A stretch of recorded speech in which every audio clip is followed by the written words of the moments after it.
நமது ஈரோடு சபையின் ட்ரஸ்டியும் ஞானச்செல்வருமான சிவகுமார் அவர்கள் பொன்னாடை போர்த்தி கௌரவப்படுத்துவார்கள் என்று கேட்டுக்கொள்கிறோம்.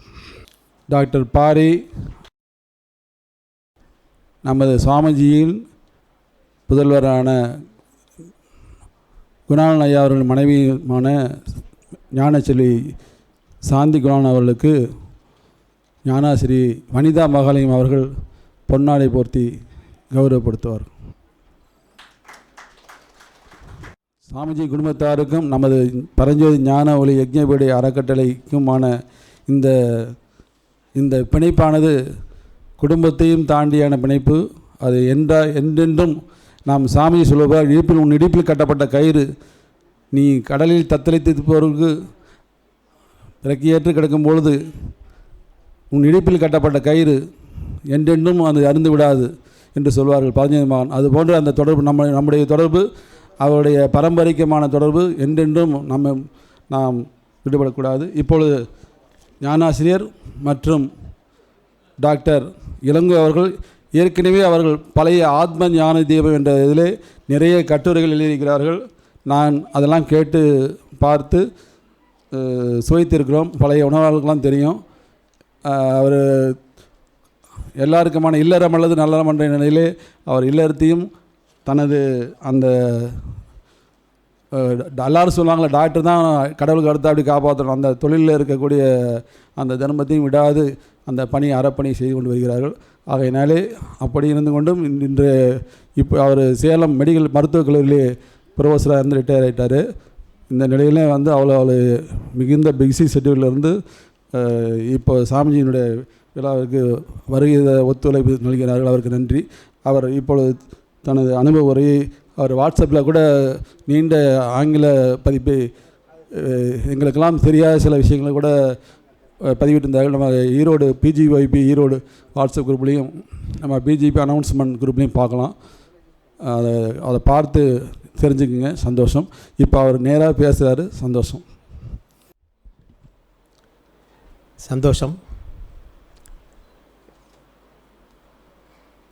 இன்று நமது சுவாமிஜி அவர்களின் பிறந்தநாள் விழா கொண்டாடுகிறோம். என்னுடைய பார்வையில் அவர் பிறந்த தேதி 21 பார்த்தோம்னா ஜியாகிராஃபிக்கலாக ஈக்வைனாக்ஸ் அப்படின்னு சொல்லுவாங்க விஞ்ஞானத்தில். இரவும் பகலும் சரிபாதியாக இருக்கும், 50-50 கரெக்டாக இருக்கும். வருஷத்தில் 2 நாள், மார்ச் 21 செப்டம்பர் 21. சம்டைம்ஸ் இந்த கோட்கள் சுழற்சியினால் ஒரு அரை நாள் முன்ன பின்ன வரலாம். இந்த 21ங்கிறது இரண்டட்ட நிலை அப்படிங்கிறத பிறப்பிலே உணர்த்தி பிறந்தவர் என் தந்தையார். அது மட்டும் இல்லை, நமக்கு எல்லாத்துக்கும் மூளைக்கு 2 பகுதி உண்டு, வலது பகுதி இடது பகுதின்னு. நம்ம எல்லாரும் பெரும்பாலும் இடது பக்க மூளையினுடைய கண்ட்ரோலில் தான் இருக்கோம். நம்ம வலது பக்க மூளையில் கண்ட்ரோலில் இருக்கிறவங்க தலைவர்கள் ஆவார்கள், பெரிய கலைஞர்கள் ஆவார்கள், இல்லை நாட்டின் அரசர் ஆவார்கள், ஞானியர் ஆவார்கள், இந்த மாதிரி. ஸோ வலது பக்க மூளையை செயல்படுத்தக்கூடிய வல்லமை அவருக்கு மிகச்சிற வயசுலேயே இருந்தது. ஏன்னா அவர் பள்ளி படிப்பெல்லாம் குறைவு தான், ஆனால் கலைப்படிப்பு மிக அதிகம். சொல்லப்போனால் மிகச்சிறந்த ஓவியர். இப்படி பார்த்துட்ருக்க அப்படியே பெருமாள் பார்த்தாருன்னா பெருமாள் மாதிரி வரைஞ்சிடுவார், திலீப் பார்த்தா திலீப் மாற்றி உடனே வரைஞ்சிடுவார் பென்சிலில். அதுக்கு அடுத்த ஸ்டேஜ் என்னென்னா பென்சிலே கிடையாது, ஸ்ட்ரெயிட்டாக ப்ரஷ் எடுத்தாருன்னா ப்ரஷ் எடுத்துகிட்டு அப்படியே வரைஞ்சிடுவாங்க, முகத்தை வரைஞ்சிடுவாங்க. அந்த மாதிரி என்னுடைய தாத்தா படம் இருக்குது, எங்கள் அம்மா படம் இருக்குது. இன்னும் கூட ஈரோட்டில் லைப்ரரியில், கருங்கல்பாளையம் லைப்ரரியில் மகாத்மா காந்தி அவர்கள் இவர் பெயிண்ட் பண்ண படம் இருக்கத்தான் செய்யுது. அது மட்டும் இல்லை, சிறந்த பாடகர், சிறந்த கவிஞர், இசைக்கருவிகள் மிருதங்கம் வாசிப்பார், கஞ்சிரா வாசிப்பார், அப்புறம் முகர்சிங் வாசிப்பார், ஹார்மோனியம் வாசிப்பார், வயலின் முக்கால் வாசி கற்றுக்கிட்டார். ஆனால் அது அரங்கேற்றம் பண்ண முடியறதுக்குள்ளே அவர் அதை விட்டு வேறு திசைக்கு வந்துட்டார். இப்படி இந்த மாதிரி கலை நுணுக்கங்கள்லாம் வந்துட்டு வலது பக்க மூளையை அதிகமாக பயன்படுத்துகிறவங்களுக்கு மட்டுமே வாய்க்கும். அதனால தான் நம்மளுடைய பாரம்பரிய கல்வி முறையில் வெறும் கல்வி மட்டும் இல்லாமல் கலைகளுக்கும் முக்கியத்துவம் கொடுக்கப்பட்டிருந்தது. அப்போ இந்த எனக்கு அந்த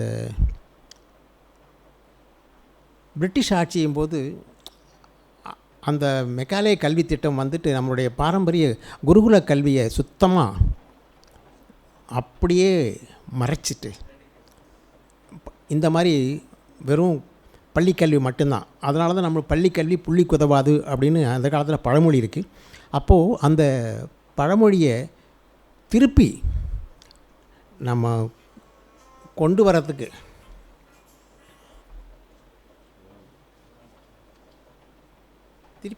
வரத்துக்கு முயற்சி எடுத்திருக்கிறோம் இந்த நம்ம ஞான சபை மூலியமாக. இப்போது நம்ம என்ன அப்படின்னா, நம்ம சாதாரணமாக நம்ம எல்லாரும் சொல்ல விரும்புகிறது காலம் கருதி மிக சுருக்கமாக, இப்போ நம்ம எது எடுத்தாலும் நம்ம வந்துட்டு ஓம் அப்படின்னு சொல்கிறோம். ஓம்ங்கிறதுக்கு நம்ம சுவாமிஜி வந்துட்டு அது ஒன்றும் இல்லைப்பா, தோற்றத்தில் ஒடுக்கம் அப்படிம்பார். அதாவது ஓமுடைய ஆதாரநாதம் இம்முங்கிற சவுண்டு தான். ஆவும் ஊவும் சேர்ந்தால் ஓம் வரும். ஆங்கும்போது நம்ம வாயை ஆன்னு திறந்தால் தான் ஃபுல் சவுண்டு வெளியே வரும். ஊன்னா வாயை குவிக்கணும். ஆனால் இது எதுக்கும் சவுண்டை கொடுக்குற அந்த நாதம் வந்துட்டு இம்முங்கிறது தான். ஸோ இது தான் அவர் தோற்றத்தில் ஒடுக்கம்னு எதை ஆரம்பித்தாலும் இப்படி தான், எது வந்தாலும் தோற்றத்தில் ஒடுங்கிவிடும். இது பிரபஞ்ச தத்துவம். இதைத்தான் ஓம்ங்கிற வார்த்தை. இதை மறைமுகமாக நம்ம எல்லாரும் சொல்லிட்டு வந்த காலம். அப்போ நம்ம சாதாரணமாக எத்தனையோ வாழ்க்கை முறையில் சந்திக்கிறோம், பிடிக்கிறோம். இப்போ உதாரணத்துக்கு நம்ம வினைப்பதிவுகள்னு சொல்கிறோம். நம்ம சாதாரணமாக என்ன சொல்கிறோம்? சஞ்சிதம், பிராரத்தம், ஆகாமியம் 3 வினை தான் சொல்கிறோம். அதே தமிழில் சொன்னோம்னாக்கா ஊழ்வினை, முன்வினை, தன்வினைங்கிறோம். நம்ம பரஞ்சோதிமான் மட்டும்தான் ஊன் வினை அப்படின்னு 4வது வினை ஒன்று சொல்லியிருப்பார். ஞான கடவுள் புக்கில் இருக்கும். ஊன் வினைங்கிறது உதாரணத்துக்கு சில பேர்த்துக்கு கொலஸ்ட்ரால் வருது, சில பேர்த்துக்கு ப்ளட் ப்ரெஷர் வருது, சில பேர்த்துக்கு கிட்னி வருது, தகராறு வருது, சில பேர்த்துக்கு சுகர் வருது, சில பேர்த்துக்கு பக்கவாதம் வருது. இதெல்லாம் நம்மளுடைய உடல் சம்மந்தப்பட்டது. ஸோ அப்படி ஒரு வினையை இது வரைக்கும் யாருமே சொல்லலை. நம்ம நான்கடவுள் புக்கில் மட்டும்தான் வினைகள் 4ஆக பிரிக்கப்பட்டிருக்குது. ஊன் வினை அப்படிங்கிறது. ஸோ இது எல்லாத்தையும் நம்ம புரிஞ்சு இந்த மாதிரி வினைகள் பதிவுகள் இல்லாமல் பார்த்துக்கிறது தான் நமக்கு மெயினாக செய்ய வேண்டியது. இப்போ அழகாக அந்த தர்ஷினி அவங்க சொன்னாங்க, அவங்க பொண்ணு அந்த 50 உணர்வுகளை பற்றி பேசுதுன்னு சொல்வது. ஸோ நம்ம எல்லோரும் தெரிஞ்சிக்க வேண்டியது உணர்வுக்கும் உணர்ச்சிக்கும் உள்ள வித்தியாசம். உணர்ச்சிங்கிறது புலன் வழியாக நம்ம போய் பார்க்குறது. அமைதியாகவே தான் இருப்பான், திடீர்னு அவனை யாராவது சீண்டப்பனா வாழ்வாள்னு கத்திடுறான். ஸோ அவனை கோபனுடைய உணர்ச்சியினுடைய செயல்பாடு வெளியே வருது. அதே போல் ஒரு ஜோக் அடித்தா பயங்கரமாக கக்கன்னு சிரிச்சிடுறாங்க. ஸோ அதுவும் ஒரு உணர்ச்சியினுடைய வெளிப்பாடு. ஸோ இந்த உணர்ச்சிக்குள்ளே இருக்கக்கூடிய அந்த உணர்வை நம்ம கவனிக்கணும். அப்படிங்கிறது தான் உணர்வுங்கிறது நிலையானது, உணர்ச்சிங்கிறது போயிடும். அதை தான் அவங்க சொன்னாங்க, பசி வரும் போகும் அப்படிங்கிற மாதிரி. உணர்வுகள் நிலையானது, உணர்ச்சி நிரந்தரமானது அல்ல இப்படிங்கிறது இது. நம்ம திருவள்ளுவர் சொல்லியிருப்பார், உறங்குவது போலும் சாக்காடு, உறங்கி விழிப்பது போலும் பிறப்பு அப்படிங்கிறார். நம்ம ஒவ்வொருவரும் ஒவ்வொரு நாளும் தூங்கும்போது இறக்கிறோம், விழிக்கும்போது பிறக்கிறோம். ஸோ நம்ம உபதேசம் பெற்றிருக்கணும், ஞானாசிரியர்கிட்ட போய் வாங்கியிருக்கணும்லாம் ஒன்றும் இல்லை. எல்லா மனிதர்களும் எல்லா ஜீவராசிகளும் ஆழ்ந்த தூக்கத்தில் தன்னை அறியாமல் தியானம் செய்து கொண்டிருக்கின்றன. தியானம் பண்ணணும்னு தெரியாமல் தியானித்து கொண்டிருக்கின்றன. அப்படி தியான நிலைக்கு ஒடுங்கும் பொழுது மனிதனுடைய உடம்பில் சொமட்டோஸ்டாட்டின், பச்சையாக சொல்லப்போனால் க்ரோத் ஹார்மோன் அப்படின்னு ஒரு ஹார்மோன் ஒரு நேனோகிராம் அளவில் உற்பத்தி ஆகுது. ஒரு மனிதன் ஒரு 40 நிமிஷமாவது கனவுகள் கூட அற்ற ஒரு பேருறக்க நிலைக்கு போனான்னா கோமாவுக்கு போயிடக்கூடாது. ஆழ்ந்த தூக்கமாக இருக்கணும். அப்போது அந்த தூக்கம் வந்துட்டு அவனை அடுத்த ஒரு 48 மணி நேரத்துக்கு சுறுசுறுப்பாக வைக்கக்கூடிய அளவுக்கு அந்த ஹார்மோன் சுரக்க வைக்குது. இப்போ சாதாரணமாக பார்க்குறோம், பாம்பு இறைய எடுத்தாக்க அசையாமல் படுத்து கிடக்கும் அப்படின்னு. அது எல்லாமே அதை செரிக்கிறதுக்காக தன்னைத்தானே அப்படி நிலைப்படுத்திக் கொள்வது. எல்லா ஜீவராசிகளுக்கும் இந்த நிலை உண்டு. இப்போது நாங்கள்லாம் ஸ்கூலில் படிக்கும்போது ஐ திங்க் 3ஆம் கிளாஸ்லேருந்தே எங்களுக்கெல்லாம் கம்பல்சரி வீட்டில் பாலும் தெளிதேனும் பாகும் பருப்பும் இந்த பாடலை சொல்லிட்டு தான் வந்து சாப்பிட முடியும் காலையில். அப்புறம் கொஞ்சம் வயது வந்த பிறகு 6வது 7வது படிக்கும் பொழுதெல்லாம் சிவபுராணம் முழுக்க சொல்லி முடிச்சுட்டு தான் வந்து நம்ம அப்போ வந்து பொருள் தெரியாத ஒரு வயது. ஆனால் நம்ம என்றைக்கு தீட்சை வாங்கிட்டு நம்ம ஞானத்தில் உள்ள திளைக்க ஆரம்பிக்கிறோமோ அன்னைக்கு எந்த பாடலும் அழகாக சொன்னாங்கல்ல, பேதித்து நம்மை பிரித்தெடுத்த பெய்வளைதான் அப்படின்னு. அந்த மாதிரி எதை கேட்டாலும் அதனுடைய உட்பொருள் நமக்கு தன்னால் விளங்க ஆரம்பிக்கிறது இந்த சபைக்கு வந்த பிறகு தான். காரணம் வந்துட்டு எதுகை மோனை அது இதெல்லாம் இருக்கும், அதெல்லாம் விட்டுறலாம். ஆனால் உள்ளே அவர் சொல்ல வந்த கருத்து, திருநாவுக்கரசு பெருமான் சொன்னார், அவர் வந்துட்டு கைலாயத்தை நோக்கி போகும்போது கண்டறியாதனை கண்டேன் அப்படின்னு. நம்ம எல்லாருமே ஒரு நிலையில் கண்டறியாதனை கண்டுக்கிட்டு தான் இருக்கிறோம்.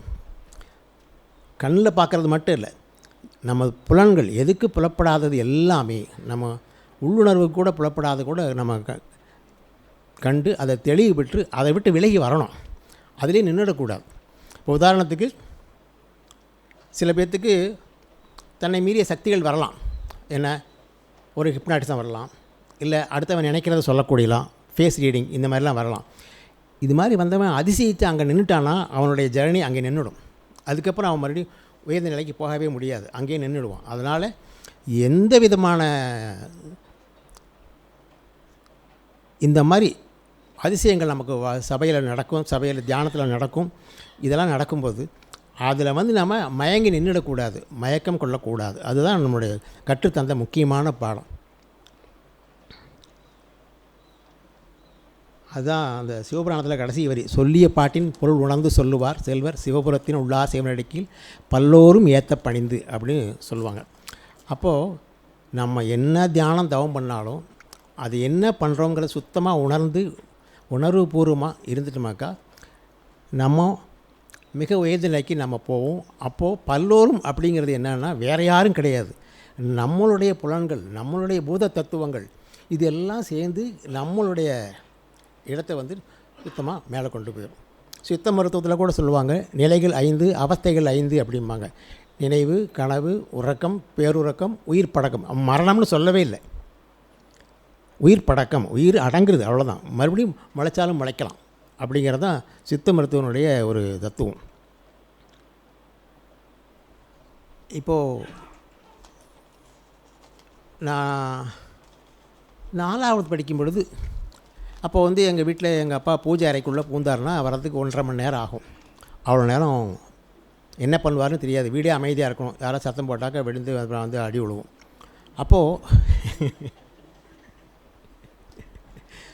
அப்போது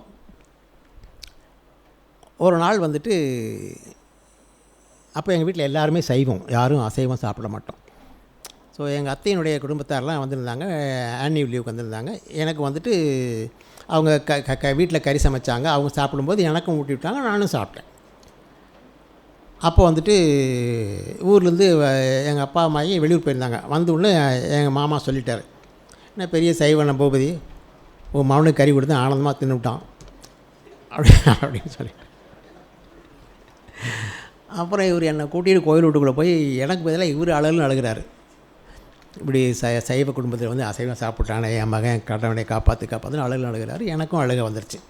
ஸோ அந்த மாதிரி வந்துட்டு அது என்ன மீதிக்கெல்லாம் நாங்கள் வழி மாறி போகும்போது அடி பின்னிடுவாங்க. வீட்டில் வந்து பிரம்பு இருக்கும், சாட்டை இருக்கும், எல்லாமே இருக்கும்.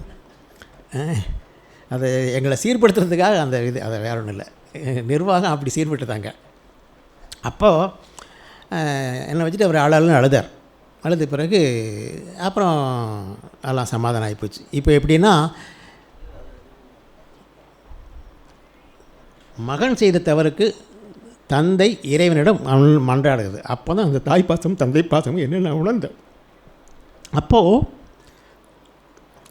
சரி, நான் அதுக்கப்புறம் எனக்கு ஒரு வாய்ப்பு கிடைச்சிது. 2000 நான் ஒரு பெரிய மிராக்குலஸ் சர்ஜரி பண்ணேன் சேலம் ஜிஹெச்சில். அதுக்காக டிவியில் எனக்கு ஒரு இன்டர்வியூ வச்சாங்க. ஸோ நான் சென்னைக்கெல்லாம் வர்றதுக்கு வாய்ப்பு இல்லை, இங்கே நிறையா பேஷண்ட் பார்க்கணும் அப்படின்னு சொல்லிட்டு சேலத்துக்கே வந்துட்டாங்க. டீன் சேம்பர்லேயே அந்த இன்டர்வியூ வச்சாங்க. ஸோ அப்போ வந்துட்டு that happen to be an open live channel போயிடுச்சு. அப்போ வந்துட்டு உணவு பழக்கத்தை பற்றி கேள்வி வரும்போது மனித உடம்பு வந்து சைவத்துக்காக படைக்கப்பட்டது தான், நம்ம உடம்புல வந்து அசைவம் செரிக்கிறதுக்கு எதுவுமே கிடையாது அப்படின்னு ஒரு டாபிக் போயிட்டேன்.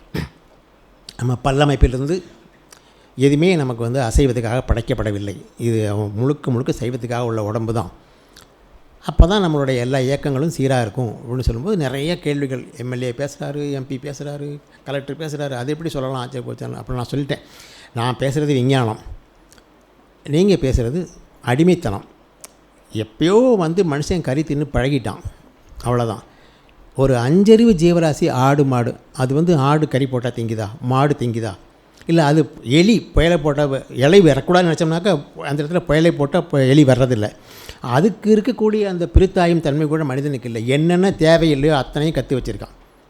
கஞ்சாங்கிறான், அபின்கிறான், புயலைங்கிறான், இதெல்லாம் இவன் தான் வச்சுருக்கான். 6 அறிவு கிடையாது, இவனுக்கு 3 அறிவு கூட கிடையாது அப்படின்னு பேசிட்டேன் டிவியில்.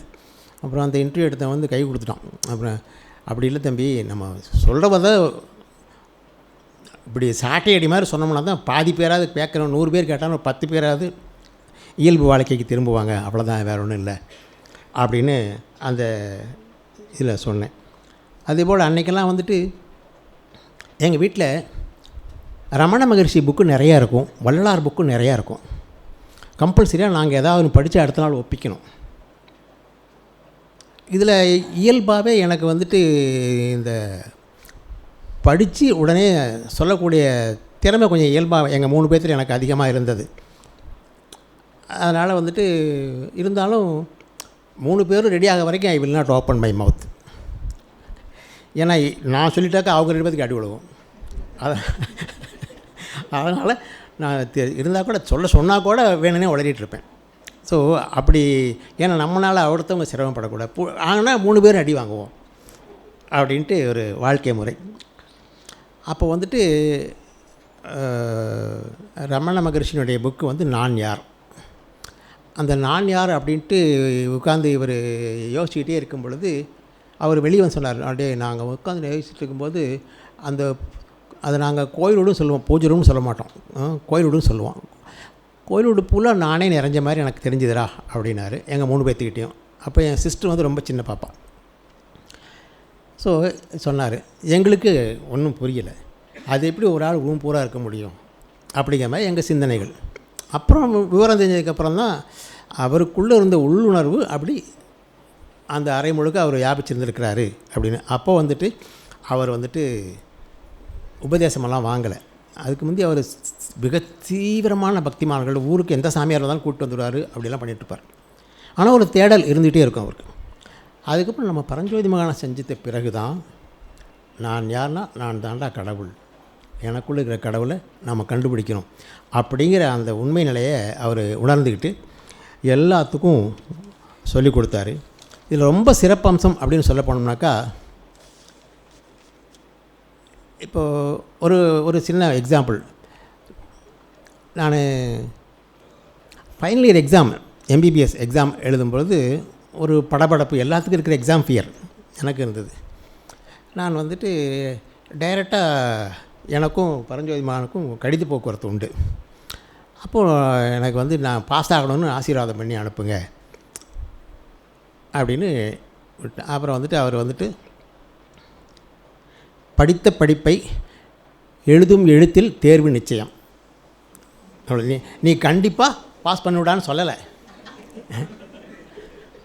அதை கொண்டாந்து இவர்கிட்ட காட்டல. நீ பாஸ் ஆகிருவேன்னு சொல்கிறாரா அப்படின்னு. எங்கப்பா அப்படி ஒன்றுமே காணுங்களே ஐயா அப்படின்னா,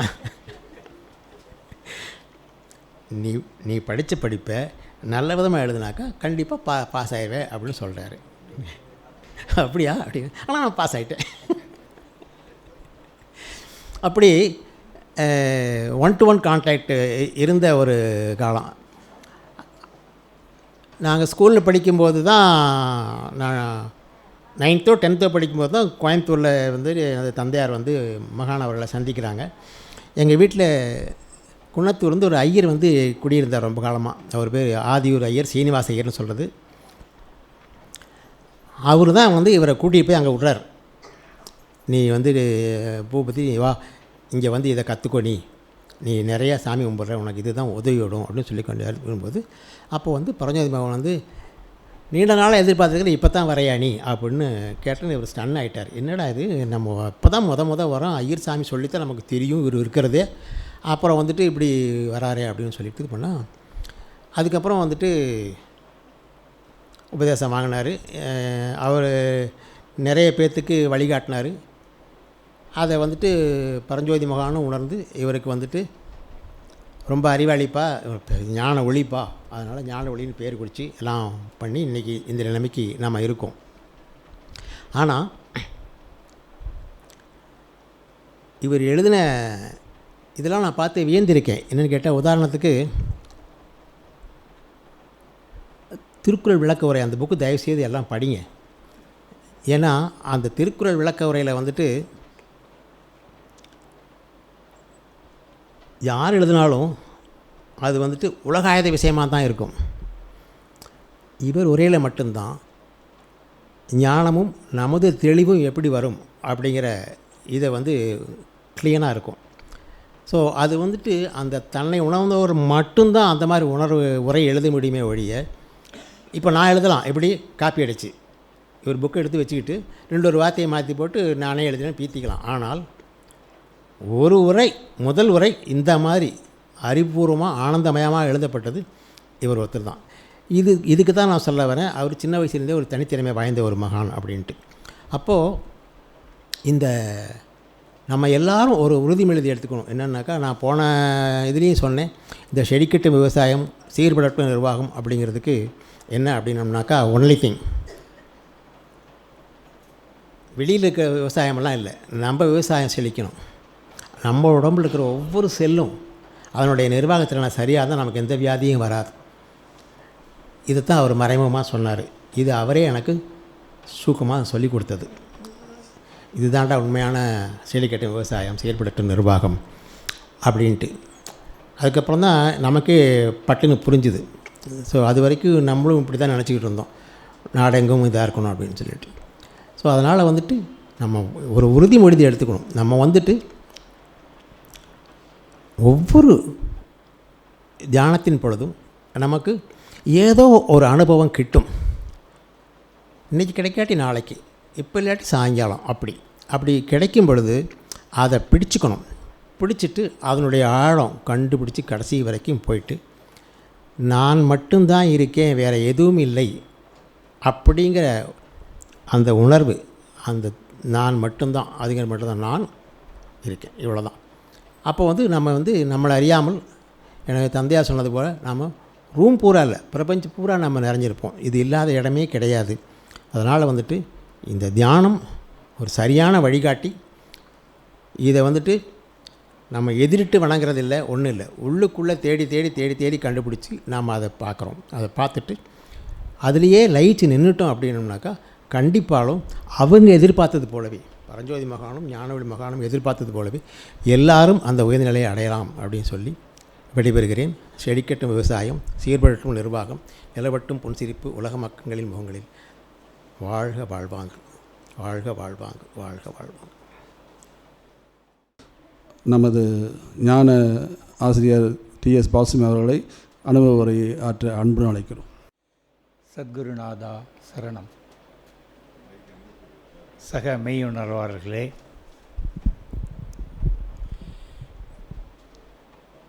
ப்ரொஃபஸர் டாக்டர் இளங்கோ அவர்களே, இந்த ஜெயந்தி விழா மிக சிறப்பான அனுபவங்களை எடுத்து சொன்னதன் மூலமாக சிறப்பாக நடந்து கொண்டிருக்கின்றது. குரு சீடர் அன்பின் தொடர்பு ஞானாசிரிய மாணவர்களினுடைய அன்பும் அறிவும் ஊழி ஊழி காலம் தோறும் நின்று நிலைக்குமாம். சீடர் குருவினுடைய உயர்ந்த பண்பாடுகள் அழியாது, நிலைத்து நிற்கும். எதுபோல என்றால், இந்த சூரியனை சார்ந்த ஜீவராசிகள் சுகமே இருப்பது போல என்று சொல்கின்றார். ஊழி ஊழி காலமும் இந்த இதிகாச காலத்திலே, இராமாயணத்திலே குருவான ஸ்ரீ ராமபிரானுக்கு பக்த ஹனுமான், அந்த குரு சீடனுடைய தொடர்பு ஊழி ஊழி காலம் கடந்தும் இன்றைக்கும் அந்த பக்தன் ஹனுமனுக்கு ஒரு கோயில் கட்டி அல்லவா கும்பிட்டு கொண்டிருக்கின்றோம். மகாபாரதத்திலும் குருவான ஸ்ரீ கிருஷ்ண பரமாத்மா தான் தேர்ந்தெடுத்த சிஷ்யனான அர்ஜுனனுக்கு உபதேசித்ததை தானே ஊழி ஊழி காலமாக இந்த உலகம் பூராவும் வேத நூலாக பகவத்கீதையாக போற்றிக் கொண்டிருக்கின்றது. அண்மை காலத்திலே பரமஹம்ச பரிவராஜ்யத்தின் சக்கரவர்த்தியான சுவாமிஜி அப்படித்தான் குறிப்பிடுவார்கள். ஸ்ரீ ராமகிருஷ்ண பரமஹம்சர் அவர் உருவாக்கிய சீடனான சுவாமி விவேகானந்தர், உலகம் போற்றக்கூடிய சுவாமி விவேகானந்தர், அந்த குரு சீடனுடைய அந்த தொடர்பு இருக்கின்றதே, அது இலக்கணமாக திகழ்ந்து கொண்டிருக்கின்றது. அதற்கு எந்த விதத்திலும் குறைவுபடாத வகையிலே ஜெகத் மகாகுரு ஞானவள்ளல் பரஞ்சோதி மகானவர்களும் அவர்கள் உருவாக்கிய விவேகானந்தரின் மறுபிறவியான நம்முடைய சுவாமிஜி அவர்கள் அந்த தொடர்பு இருக்கின்றதே, அது இலக்கணமாக திகழும். சுவாமி விவேகானந்தரும் நம்முடைய சுவாமிஜி அவர்களும் எவ்வளவு தூரம் அவர்களுடைய வாழ்க்கை பயணத்திலும் சரி, ஆன்மீக நாட்டத்திலும் சரி ஒற்றுமையாக இருந்திருக்கிறது என்பது வியக்கத்தக்க விவரங்கள் இருக்கின்றன. இருவருமே உயர் குடும்பத்திலே பிறந்தவர்கள். நம்முடைய சுவாமிஜி அவர்கள் தமிழ்நாடு மட்டுமல்ல, கேரளா, ஆந்திரா மாநிலங்களிலெல்லாம் உயர் நற்குடும்பம் என்று போற்ற குடும்பத்திலே உபதரித்ததைப் போலவே நம்முடைய சுவாமி விவேகானந்தரும் கல்கத்தாவிலே தத்தர் என்ற செல்வத்திலும் கல்வியிலும் ஈகையிலும் உயர்ந்த நற்குடும்பத்திலே பிறந்தவர்கள். அவருடைய இயற்பெயர் விஸ்வேஸ்வர தத்தர். ஆனால் குடும்பத்தார்கள் அவரை நரேந்திரநாத் தத்தர் என்று தான் அழைப்பார்கள். சுருக்கமாக நரேந்திரன் என்றும் நரேன் என்றும் தான் அழைப்பார்கள். நம்முடைய சுவாமிஜியினுடைய இயற்பெயர் நமக்கெல்லாம் தெரிந்தது தான். நம்முடைய சுவாமிஜி அவர்கள் 3 அக்காக்களுக்கு ஒரே தம்பியாக பிறந்தது போல, சுவாமி விவேகானந்தரும் 2 அக்காக்களுக்கு ஒரே தம்பியாக பிறந்தவர். இருவருமே உயிர்களிடம் அன்பாக இருந்தவர்கள்.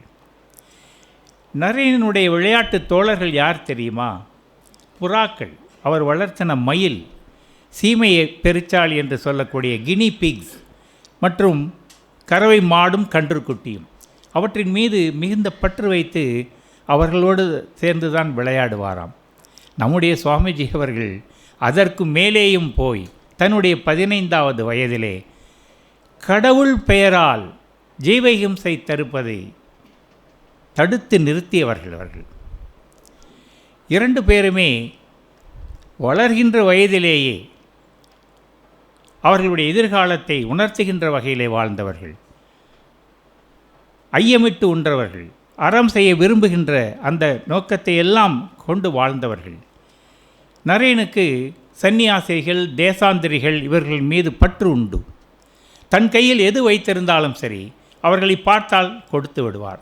தன் இடையிலே சுற்றி இருக்கக்கூடிய ஒரு ஆடையாக இருந்தாலும் கொடுத்து விடுவார். தானமாக கொடுத்து விடுவாராம். நம்முடைய சுவாமிஜி அவர்கள் ஏற்கனவே ப்ரொஃபஸருக்கு சொன்னது போல சைவ நெறிமுறைப்படி வாழ்ந்தவர்கள். சன்னியாசிகள், சிவனடியார்களை எல்லாம் அழைத்து உணவு கொடுத்து பிறகு உணவுண்ட பழக்கத்தை கொண்டிருந்தார்கள். ஞானகுருவாக விளங்குவதற்கு நிறைய தகுதிகள் வேண்டும் என்று மகானவர்கள் குறிப்பிட்டிருப்பார்கள். டாக்டர் இளங்கோ விளக்கியதைப் போல நம்முடைய சுவாமிஜி அவர்கள் புகைப்படக்கலையிலே கேமராவை கையாள்வதிலே ஆர்வமோடு இருந்தார்கள்.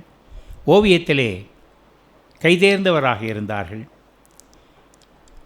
மிருதங்கம் வாசிப்பது, ஹார்மோனிய பெட்டி வாசிப்பது, இவற்றிலெல்லாம் சிறந்து விளங்கியதைப் போலவே சுவாமி விவேகானந்தரும் படிப்பின் மீது இருந்த ஆர்வத்திற்கு தகுந்தாற் போல விளையாட்டுத் துறையிலே மிகுந்த ஆர்வமாக இருப்பாராம். வகுப்பு முடிந்த உடனே முதல் ஆளாக மைதானத்திற்கு வந்து நின்று அவருடைய ஆர்வமெல்லாம் குதித்து தாண்டுதல். அவருடைய பேரார்வம் மல்யுத்தத்திலே, மல்யுத்தம் செய்வதிலே அவருக்கு ரொம்ப ஆர்வமாக இருந்து வந்ததாம். சுவாமிஜி அவர்கள் தன்னுடைய 15வது வயதிலே ஸ்ரீ ராமகிருஷ்ண பரமஹம்சர் அருளிய அந்த நூலை வாசித்து கொண்டிருக்கும்போது அவருடைய பூர்வ மத்தியிலே ஒரு உணர்வு தானாக தோன்றி ஒரு அபரிமிதமான உணர்வாக அதை உணர்ந்து அதிலே லயித்துவிட கண்ணீர் வந்து அந்த நூலை மேற்கொண்டு வாசிக்க முடியாத ஒரு பரவச நிலை அடைந்தேன் என்று குறிப்பிடுவார்கள். அதே போல் சுவாமி விவேகானந்தர் அவருடைய தாயார் அவர்களுக்கு இராமாயணத்தை பாடமாக புகட்டினார்களாம். அதனால் அவருக்கு ராமபிரானின் மீது பக்தி ஏற்பட்ட ராமபிரானுடைய சிலையை நிறுவி பூஜை புனஸ்காரம் செய்யலை, தியானத்தில் அமர்வாராம். நம்முடைய சுவாமிஜியும் அப்படித்தான். கிருத்திகை என்றாலும் சஷ்டி என்றாலும் பழனி மலையிலே பார்க்கலாம். ஆனால் எதிரிட்டு வணங்குவதா அல்ல, உருக்க நீர் வடித்து முதல் ஆளாக அங்கே தியானத்திலே அமர்ந்திருந்திருக்கின்றார்கள். அதே போல் விவேகானந்தரும் நரேந்திரனும் அப்படி தியானத்திலே ஆழ்ந்து விடுவாராம். அப்படி ஆழ்ந்து இருக்கின்ற பொழுது புருவ மத்தியிலே ஒரு ஒளி பிழம்பு தோன்றுமாம்.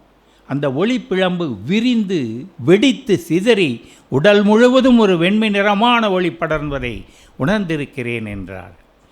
இப்படி 2 பேருக்கும் இடையிலே ஒரு ஒற்றுமை நிகழ்வு வருவதை நீங்கள் பார்க்கலாம். நம்முடைய டாக்டர் அவர்கள் பேசும்போது 1962 ரமணாசிரமம் சென்று திரும்பிய பிறகு ரமணாஸ் மகரிஷிக்கும் சீடருக்கும் நடந்த அந்த சம்பாஷணையிலே உன் நினைவு எங்கே உதயமாகிறது என்று அங்கே சென்று உள்ளே உள்ளே சென்று பார் என்று சொன்னதை ஞாபகம் வைத்து கொண்டு பூஜை அறையிலே அவர் ஆழ்ந்து இருக்கின்ற பொழுது ஜீவ உணர்வே மறைந்து போய் எவ்வளவு நேரம் ஆனதோ தெரியாது, அந்த அறை முழுவதும் தான் நிறைந்திருக்கக்கூடிய அந்த சுகானந்த அனுபவத்தை அடைந்ததாக குறிப்பிடுவார்கள். அதிலிருந்து வெளியே வருகின்ற பொழுது மதிய உணவு நேரம் ஆகிவிட்டதாம். அதை போன்ற ஒரு அனுபவம் சுவாமி விவேகானந்தருடைய வாழ்க்கையிலும் நடந்திருக்கின்றது.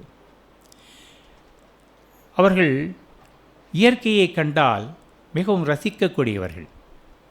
மலைகள், மேகங்கள், மலையமாருதம், சூரியன், சந்திரன், விண்மீன்கள் இவர்களை பார்த்து நீங்கள் எங்கிருந்து உதித்தீர்கள், நீங்கள் எங்கிருந்து உதித்தீர்கள், உங்களுக்கு இந்த மகிமை எங்கிருந்து உதித்ததோ அந்த உதித்த இடத்தை நானும் சென்று பார்க்கிறேன் என்று ஆழ்ந்து தியானத்திலே ஆழ்ந்து விடுவார்களாம். அப்படி ஒரு நாள் ஆழ்ந்த தியானத்தில் அமர்ந்தார்கள். காலையில் அமர்ந்தவர்கள் மதியமாயிற்று, மாலையாயிற்று, இரவுமாயிற்று. இரவு 9 மணி. உலகப் பிரக்னியே இல்லை. கூடியிருந்த நண்பர்கள் எல்லாம் அவரை பிடித்து உலுக்கி ஞாபகத்திற்கு கொண்டு வந்தார்களாம். அப்பொழுதுதான் அவருக்கு தெரிந்ததாம், அடுத்த நாள் BA அவர் படித்து கொண்டிருந்த பரீட்சைக்கு இறுதி பரீட்சை நாளைக்கு நடக்கிறது என்பது அந்த நினைவே அவருக்கு அப்பொழுது தான் வந்திருக்கின்றது. இன்னொரு முறை அவர் எப்பொழுதுமே தியானத்திலே ஈடுபடுவார்கள். அவருடைய நண்பர்களும் சேர்ந்து விளையாட்டாக தியானத்தில் அமர்வது உண்டு. அப்படி அமர்ந்திருக்கின்ற பொழுது ஒரு நாகப்பாம்பு உள்ளே நுழைந்து விட்டது. நுழைந்து படமெடுத்து ஆடிக்கொண்டிருந்தது. விளையாட்டாக தியானத்தில் அமர்ந்திருந்த அந்த சிறுவர்கள் எல்லாம் அலறி அடித்து கொண்டு சத்தம் போட்டு வெளியே ஓடி இவரையும் எழுப்பதற்கு சத்தம் கொடுத்திருக்கின்றார்கள். எதுவுமே காதில் அவருக்கு விழவில்லையாம். அந்த பாம்பு சற்று நேரம் அவரையே ரசித்திருந்து விட்டு திரும்பி போய்விட்டதாம். இப்படிப்பட்ட இந்த அனுபவங்கள் எல்லாம் இருவருக்குமே ஏற்பட்டிருந்திருக்கின்றது. அவர்கள் சொன்னதைப் போல அந்த குடும்ப நண்பர் சீனிவாச ஐயர் இவரை அழைத்து கோவைக்கு சென்று, இங்கே உனக்கு ஏற்ற குரு இருக்கின்றார், நீ அவரிடம் சென்று உபதேசம் பெற்றுக்கொள்வது நல்லது என்று சொன்னார்கள். அதே போல் சுவாமி விவேகானந்தரனுடைய உறவினர் ராமச்சந்திர தத்தர் என்பவர் இவர் ஆன்மீகத்திலே நாட்டம் கொண்டிருப்பதை பார்த்து, நீ தட்சிணேஸ்வரம் செல், அங்கே ஸ்ரீ ராமகிருஷ்ணர் இருக்கின்றார், அவரை நீ பார்த்து ஆன்மீகத்தை பற்றி தெரிந்து கொண்டு வா என்று அறிவுரை இருக்கின்றார்கள். நம்முடைய சுவாமிஜி அவர்கள் 1962 முதன்முறையாக இந்த நான் கடவுள் நம்முடைய பரஞ்சோதி மகான் அருளிய புத்தகம் கைக்கு வந்த உடனே, நான் என்று ஒரு தனி மனிதன் தன்னை கடவுள் என்று சொல்லிக்கொள்கின்றானே, என்ன ஒரு ஆணவம், இந்த நூலை நாம் படிக்கக்கூடாது என்று அதை தூக்கி பரனின் மீது விட்டெறிந்தார்களாம். அதுபோன்ற ஒரு சம்பவம் விவேகானந்தர் வாழ்க்கையிலும் நடந்திருக்கின்றது. அவர் ஸ்ரீராமரை வைத்து தியானம் செய்து கொண்டிருக்கும் போது ஒரு பெரியவர் அவர் வீட்டிற்கு வந்து இல்லற வாழ்வினுடைய துன்பங்களை எல்லாம் சொல்லி துறவரத்தினுடைய பெருமையை உயர்த்துவதற்காக ரொம்ப பேசிவிட்டார். அப்போ இவர் மனதில் தப்பாக என்ன நினைத்துக்கிட்டார், இல்லற வாழ்வு என்பது தவறானது, இல்லறம் மேற்கொள்ளக்கூடாது, நான் வணங்கக்கூடிய இந்த ஸ்ரீராமன் இல்லறவாசியாச்சே, தப்பு செய்தவராச்சே, தப்பு செய்தவரை எப்படி நாம் கடவுளாக ஏற்றுக்கொள்வது என்று தூக்கி அந்த சிலையை வீசி எறிந்து விட்டாராம். ஒற்றுமை பாருங்கள். விவேகானந்தரனுடைய மறு அவதாரம் இவர் என்பதற்கு இவைகளெல்லாம் நாம் சொல்லுகின்றோம். நம்முடைய சுவாமிஜி அவர்கள் குருநாதரை கோவையிலே சந்தித்த அந்த 21 அதனுடைய மகிமையை டாக்டர் சொல்லி நாம் புரிந்து கொண்டிருக்கின்றோம். பார்த்தவுடனே சொன்னார்கள், நான் காத்து கொண்டு தானே இருந்தேன், நீதான் தாமதமாக வந்திருக்கின்றாய். இதே போன்ற ஒரு வார்த்தையை சுவாமி விவேகானந்தரை பார்த்து அவருடைய குருநாதர் சொன்னார், என் குழந்தாய், எவ்வளவு காலம் தாழ்த்தி வந்திருக்கின்றாய், இவ்வளவு காலம் என்னை காக்க வைப்பதற்கு உனக்கு எவ்வளவு கொடிய மனம் இருந்திருக்க வேண்டும், இவ்வளவு காலம் என்னை காக்க வைப்பதற்கு உனக்கு எவ்வளவு கொடிய மனம் இருந்திருக்க வேண்டும் என்று இருவர்களுடைய சொற்களும் ஒரே மாதிரியாக இருப்பதை பாருங்கள். விவேகானந்தர் ஒரு அவதார புருடர் என்பதை அவருடைய குருநாதர் அறிந்திருந்தார். அதை அவரிடமே சொல்லியிருக்கின்றார். நரேன், நீ ஒரு அவதார புருடன் என்பது எனக்கு தெரியும், நான் அறிந்திருக்கின்றேன். மனித குலத்தினுடைய துயரங்களை தீர்ப்பதற்காக நீ இப்பொழுது பிறவி எடுத்து வந்திருக்கின்றாய் என்று உணர்த்தினார்களாம். நம்முடைய மகானவர்களும் தீர்க்க தரிசனமாக இதே கருத்தைத்தான் இவ்வளவு வெளிப்படையாக சொல்லவில்லையே தவிர, ஞானிகளுக்கெல்லாம் ஞானி என்று போற்றினார்களே, அது இதே கருத்தை அடிப்படையாக கொண்டது தான்.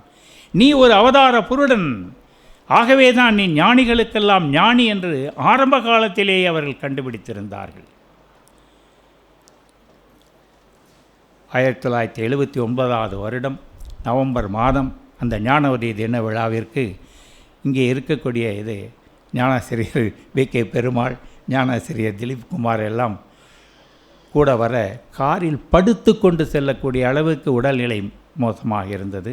அங்கு சென்று சேர்ந்தார்கள்.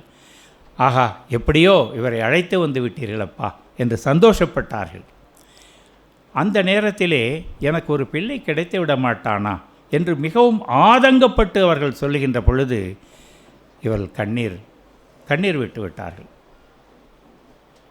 அப்பொழுது அவர்கள் மனதிலே என்ன நினைத்தார்கள் என்றால், இந்த நாய் உயிர் உள்ளவரை உன் தத்துவங்களையே ஊளையிடும், இந்த நாய் தன் வாளை ஆட்டிக்கொண்டு உன்னையே சுற்றி சுற்றி வரும் என்று மனதில் நினைத்து கொண்டார்களே தவிர சொல்லலை. ஆனால் அடுத்த க்ஷணமே சீடனுடைய மனப்பாங்கை உணர்ந்த அந்த அன்பின் தொடர்பின் காரணமாக குருநாதர் என்ன சொன்னார், ஒரு பெரிய மனிதன் தன்னை நாய் என்று சொல்லிக்கொள்வானே என்றால் அது அவனுடைய பெரிய விசுவாசத்தை காட்டுகிறது என்று சொன்னார்கள். அதே மாதிரியான ஒரு நிகழ்வு சுவாமி விவேகானந்தர் வாழ்க்கையிலே நடந்தது. 1885 ஆண்டு தன்னுடைய குருநாதரான ஸ்ரீ ராமகிருஷ்ண பரமஹம்சர் உடல் உபாதையினாலே படுத்த படுக்கையாக இறுதி காலத்திலே இருந்தார். அப்பொழுது கூட இருந்த விவேகானந்தருக்கு ஆரம்பத்திலிருந்தே ஒரு சந்தேகம் இருந்தது. பரமாத்மா மனிதன் வடிவத்தில் வர முடியுமா? நம் குருநாதர் பரமாத்மாவின் வடிவம் என்பதை ஏற்றுக்கொள்ள முடியுமா? குருநாதர் வாய் திறந்து நான் எப்படி ஒரு அவதார பொருடன் என்று சொன்னாரோ அதே போல நான் ஒரு அவதார பொருடன், பரமாத்மாவே என்னையாக வந்திருக்கின்றான் என்று ஒப்புக்கொள்வாரே, ஆனால் அதை நான் ஏற்றுக்கொள்வேனே. இப்போது இருக்கக்கூடிய நிலையில் அவரால் இதை சொல்ல முடியுமா என்று நினைத்தாராம். சொல்லலை. பல நாட்களாக அவர் வைத்திருந்த அந்த எண்ணத்தை அவர் நினைக்கின்ற பொழுது அடுத்த க்ஷணம் அவர் என்ன சொன்னார் தெரியுமா? என் குழந்தாய் நரேன், எவன் முன்பு ராமனாகவும் கிருஷ்ணனாகவும் வந்தானோ அவனே இப்பொழுது ராமகிருஷ்ணன் இந்த உடலிலே நிலை பெற்றிருக்கின்றான். எவன் முன்பு ராமனாகவும் கிருஷ்ணனாகவும் வந்தானோ அவனே இதோ இந்த ராமகிருஷ்ணனின் இந்த உடலிலே நிலை கொண்டிருக்கின்றான் என்று சொன்னார். இரண்டுக்கும் ஏதாவது வித்தியாசம் இருக்கிறதா என்ன? இவர் நினைத்தவுடனே அதை புரிந்து கொண்ட அந்த குரு சீடர் அன்பினுடைய தொடர்பாலே இரண்டு குருமார்களும் அந்த எண்ணத்திற்கு பதில் சொல்லியிருக்கின்றார்கள். பாருங்கள், ராமகிருஷ்ண பரமஹம்சர் தானே ராமனாகவும் ஒரு யுகத்திலே தானே கிருஷ்ணனாகவும் அவதரித்ததையே தான் 1969 ஈரோடு ரயில் நிலையத்திலே வந்து ரயிலை பயணித்திருக்கும்போது இறங்கிய அந்த பரஞ்சோதி மகானவர்கள் நம்முடைய சுவாமிஜியிடம் சொல்லியிருக்கின்றார்கள். அன்றைக்கு கிருஷ்ணனும் தான் எவ்வளவோ ஆடினான் பாடினான், யார் கண்டு கொண்டார்கள்? இன்றைக்கு நானும் அதற்கு மேலும் ஆடுகிறேன் பாடுகிறேன், யார் தான் கண்டு கொண்டார்கள் என்று ஆதங்கப்பட்டார்களாம். அதாவது சம்பவாமி யுகே யுகே, அந்த பரபிரம்மம் தான் இது போன்ற அவதாரங்களாக வருகிறார்கள் என்பதை இரண்டு பேருமே சுட்டி காட்டியிருக்கின்றார்கள். நம்முடைய பரஞ்சோதி மகானவர்கள் சபை கொடியை தயார் செய்து 1979 இதே ஈரோடு சபைக்கு கொண்டு வந்து அதை யார் கையால் ஏற்ற வைத்தார்கள் தெரியுமா? நம்முடைய சுவாமிஜி அவர்கள் கையால் ஏற்ற வைத்தார்கள். அதனுடைய அர்த்தம் என்ன? நீதான் என்னுடைய வாரிசு, ஆன்மீக வாரிசு நீதான்.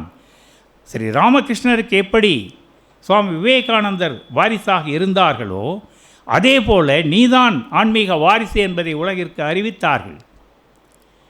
ஒரு பிள்ளை கிடைத்து விட மாட்டானா என்று ஏங்கினார்களே, ஒரு தகப்பன் தன்னுடைய பிள்ளைக்கு தான் இன்சியலை தருவார்கள். அதே போல தன்னுடைய இன்சியலான ஞானவள்ளல் பரஞ்சோதி ஜிபி என்ற அந்த இனிஷியலை ஞானவழி மகான் மட்டும்தான் கொடுத்தார்கள். அவருக்கு மட்டும்தான் அந்த இனிஷியலை போட்டு கொடுத்தார்கள். அதனுடைய அர்த்தம் என்ன? எனக்கு ஒரு பிள்ளை கிடைத்து விட்டான் என்பது தானே அதனுடைய அர்த்தம். பிறகு அவர்கள்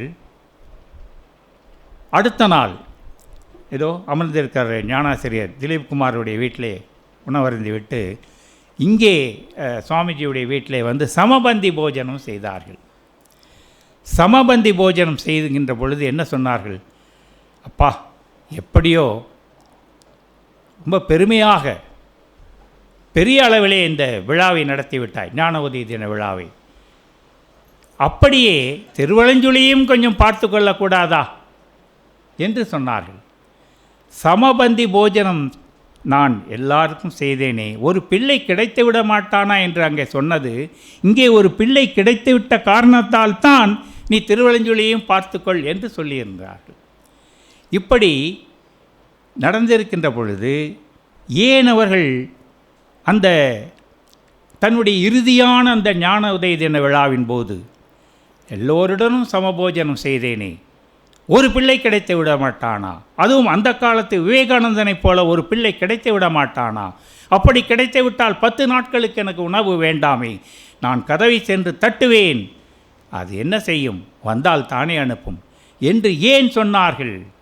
இத்தனையும் நடந்திருக்கின்ற பொழுது, தன்னுடைய இனிஷியலை கொடுத்து தன்னுடைய பிள்ளை என்பதை நிரூபித்து விட்ட பிறகு, சமபந்தி போஜனம் செய்கின்ற பொழுது தன்னுடைய தலைமையில் இறங்கக்கூடிய அந்த திருவலஞ்சொலியையும் பார்த்துக்கொள் என்று அவர்களிடம் சொல்லிவிட்ட பிறகும் ஏன் இதை சொன்னார்கள் என்றால், சுவாமிஜி உள்ளே உறங்கிக் கொண்டிருக்கக்கூடிய அந்த விவேகானந்தரை தட்டி எழுப்புவதற்காகத்தான் அந்த வார்த்தையை சொன்னார்கள்.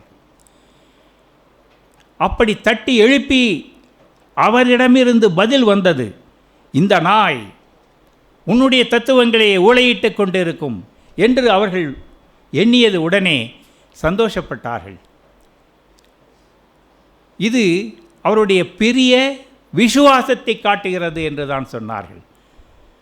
அப்படியென்றால் இவர்தான் விவேகானந்தர், விவேகானந்தரைத்தான் நான் உருவாக்கி இருக்கின்றேன், அந்த விவேகானந்தராக அவர் இனி வளர வேண்டும். 1963 பிறகு இது 1980 நடந்தது. இந்த 17 ஆண்டுகளாக அவர் இன்னும் ஈரோடு சபையை விட்டு வெளிவரவில்லை. அவர் இன்னும் முழுமையாக தன்னை அர்ப்பணித்து கொள்ளவில்லை.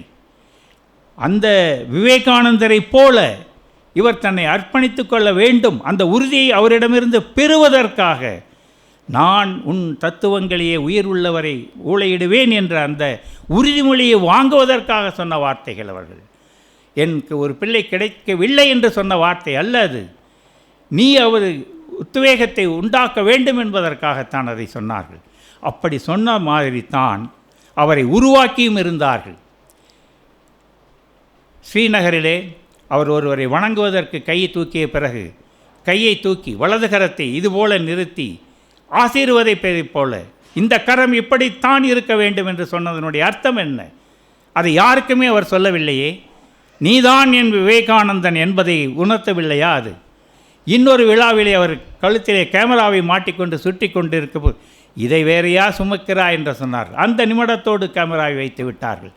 ஆன்மீகத்திற்கு வா என்று அழைப்பதற்காக அதையெல்லாம் சொன்னார்கள். அவரை தயார் செய்தார்கள். அகர உகர மகரத்தினுடைய விளக்கத்தை எனக்கு கொடுங்கள் என்று கேட்கின்ற பொழுது போக போக தெரியும். நான் ஏன் சொல்லுவது, நீயே அறிந்து கொள்ளக்கூடிய தகுதி உன்னிடம் இருக்கின்றது, நீ கற்றுக்கொள்வாய், நீயே விளக்கம் எழுதுவாய் என்று சொன்னார்கள். அதன்படி தான் நடந்தது. 1979 விழாவிலே சொன்னார்கள். 1981 அதாவது அவருடைய சமாதி அவர் அடைவதாக உறுதி செய்துவிட்ட பிறகு அதை தாண்டி நடக்கக்கூடிய ஜெயந்தி விழா ஞான ஒளியின் தலைமையில் நடைபெறும் என்று சொன்னார்களே.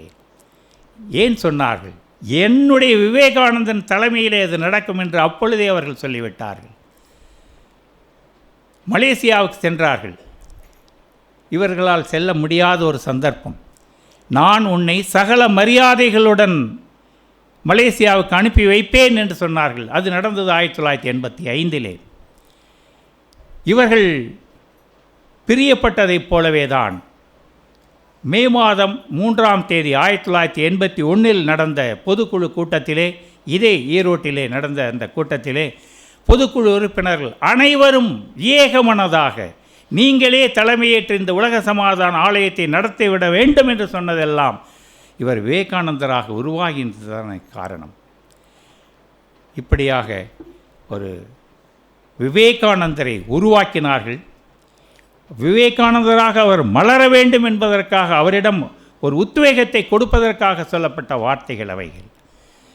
இந்த குரு சீடர் அன்பின் தொடர்பு ஊழி காலம் தோறும் நிலைத்து நிற்கும் என்ற நல்ல சந்தோஷத்தோடு செழிக்கட்டும் விவசாயம், சீர்படட்டும் நிர்வாகம், நிலவட்டும் புன்சிரிப்பு உலக மக்களின் முகங்களில் இன்றைக்கு நடந்து கொண்டு இருக்கக்கூடிய இந்த போர் எல்லாம் ஓய்ந்து சமாதானம் அடைய வேண்டும் என்ற நல்லெண்ணத்தோடு தியானத்தை துவங்குவோமாக.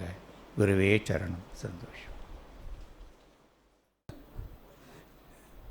ஒரு கை இருந்தால் எல்லாத்தையும் பண்ணிடுமாம் பார், இல்லை கால் மட்டும்தான் பண்ணுவான் பார். என் கண்களும் பார், என் காதுகளும் பார், என் கால்களும் பார். எல்லாரும் ஒவ்வொருத்தரும் ஒவ்வொரு எல்லாருமாக இருக்கிறோம். இதே பரஞ்சமா நம்ம நான் உங்கள் ஒற்றுமையிலேயே நான் இருக்கிறேன் பார். நல்லா கவனிச்சுங்க. உலக சமாதானத்துக்காக நம்ம வாழ்வாங்க வாழக்கூடிய நிலையில் எல்லாத்துக்கும் பரப்பேன்னு சொல்கிற உறுதிமொழியில் இருக்கும்போது அந்த சமாதானமும் அந்த ஒற்றுமையும் நமக்குள்ளே என்றும் பிளவுபடாமல் இருக்கணுங்கிறத இந்த ஞானத்தில் பிளவுபடாமல் இருக்கணும்னு சொல்லி அந்த பிரதிக்கையும் எடுத்துக்கங்க. நமக்குள்ளே நம்ம சமாதானமாக இருக்கணும், நமக்குள்ளே நம்ம ஒற்றுமையாக இருக்கணும். இந்த அன்பு சுகாதாரம் ஒற்றுமையை உலகெங்கும் பரப்பதுக்கு இந்த நிலையிலிருந்து நம்ம வாழ போகிற காரியம் ஐயா மருத்துவரை சொன்ன மாதிரி உறங்குவது போலும் சாக்காடு தினந்தானே செத்துட்டு இருக்கோம். என்றைக்கா 120 வயசுனா அந்த நாளில் என்றைக்கா ஒரு நாளைக்கு அந்த இருக்கும். வாழ்வாங்க வாழக்கூடிய வரலாறு வரணும்னா நம்ம என்னத்தை கொண்டு வந்தோம், என்ன கொண்டு போக போகிறோம்னா இந்த சந்தோஷங்கிற வார்த்தையை கொண்டு போகிறதுக்கான வாய்ப்பை அவ்வளோ பாடுபட்டு ஏங்க நாம் நார்மலாகவே பாருங்கள். சாதாரண அவர் பெருஞ்செல்வந்தர் மணியக்காரர் ஃபேமிலி ஊருக்கே கட்டி ஆன ஃபேமிலியில் வந்துட்டு இங்கே தன்னுடைய காலத்துலேருந்து அந்த இதை கடைசி மூச்சு வரைக்கும் இருந்து பண்ணணுன்னு என்னங்க இருக்குது. ஆனால் அது அத்தனையும் தாண்டி பண்ணியிருக்காருன்னா அந்த காதலாகி கண்ணீர் பசிந்து அந்த கடவுள் அந்த வேண்டுதல் வேண்டாமல் இல்லாடி எப்பவும் துன்பமில்லாத நிலை வேணும்னு வச்சுங்க, இறைவனை பிடிச்சிக்குங்கிறார் வள்ளுவர். எப்பவும் துன்பமில்லாத நிலை வேணும்னா ஆண்டவனை பிடிச்சி ஆண்டவனாக இருக்கிறது என்னங்கிறது காட்டி கொடுக்குறாரு. அப்போது அதுக்காக பாடுபடுறதுக்காக ஒரு பரஞ்சோதி ஞானவழி யஜ்யபீடனுங்கிற அறக்கட்டளை உருவாக்கி அதுக்கு ட்ரஸ்டியாக இருந்து எல்லாம் பார்த்துட்ருக்காங்க. அதுக்கெல்லாம் பாடுபடுறதுக்கு எத்தனையோ ஞானாசிரியர்களை உருவாக்கிறாங்க. இயேசுநாதர் 12 சீடத்தை உருவாக்குனார். சாமிகிட்ட ஒரு வாரத்தை கேட்டோம், எவ்வளோ சாமி ஒரு வருஷம் இருக்கும், எவ்வளோ சாமி தேர்ந்துருக்குன்னா ஒரு 20 பேர் தேர்ந்தாங்க பண்ணார். அதை விட 8 பேர் அதிகம், ஒரு 20 பேர் தேர்ந்துட்டான்னு சொல்லிட்டார். ஆக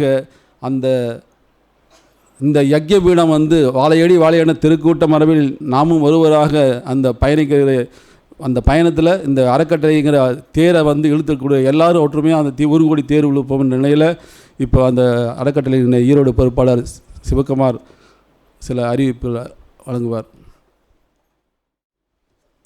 உலக அறிவாளிகள் அனைவருக்கும் சந்தோஷம். வருகிற மே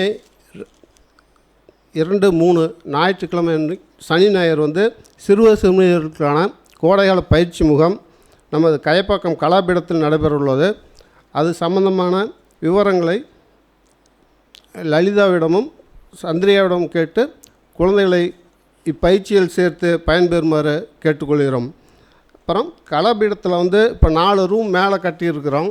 அது ஏசி வசதியோடு இருக்குது. நம்ம உணர்வாளர் யார் வரீங்க தங்கி அங்கே தியானம் பண்ணுறதுக்கெல்லாம் வசதி செய்யப்பட்டுள்ளது.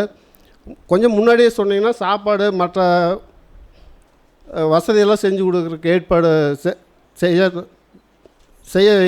செய்ய கரெக்டாக இருக்கும்.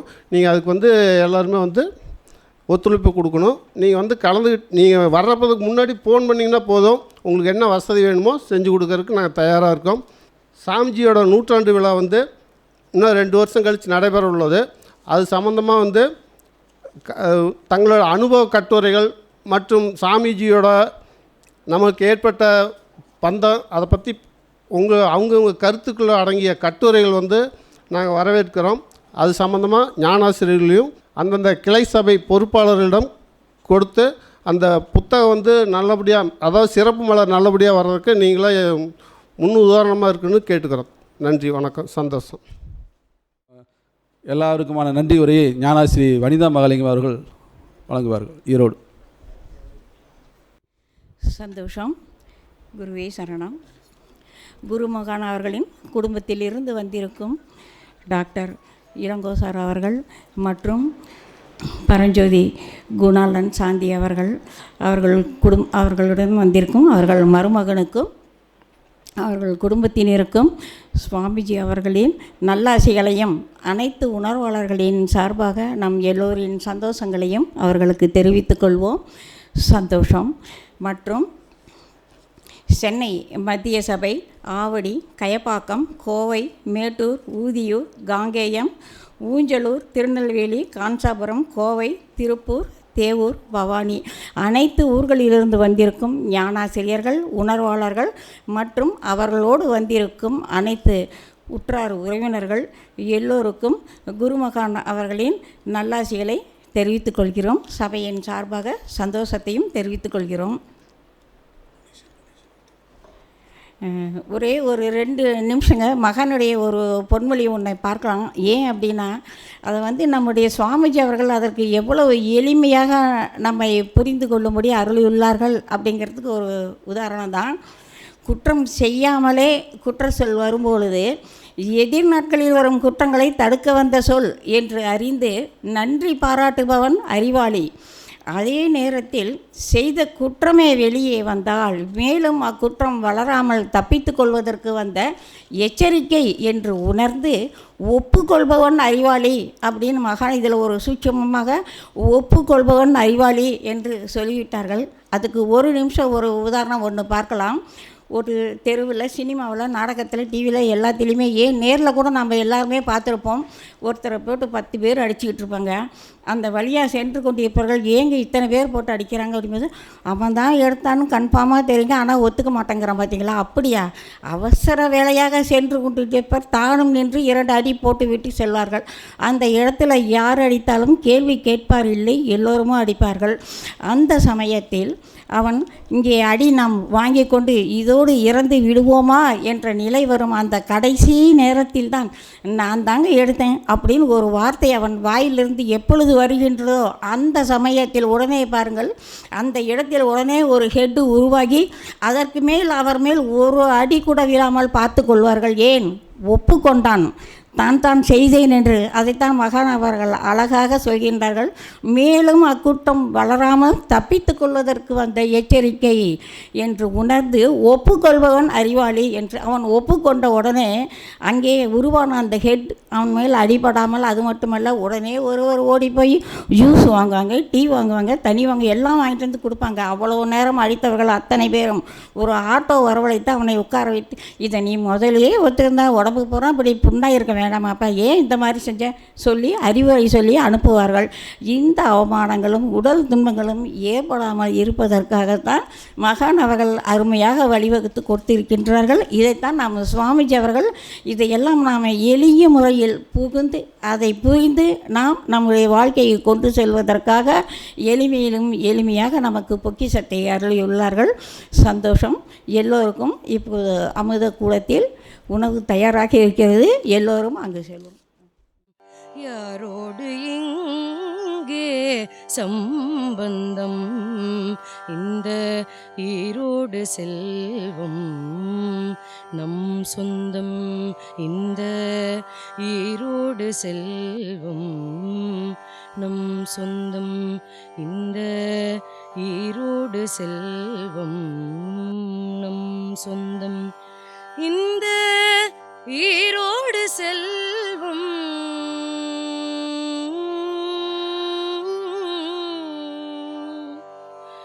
நம் சொந்தம்,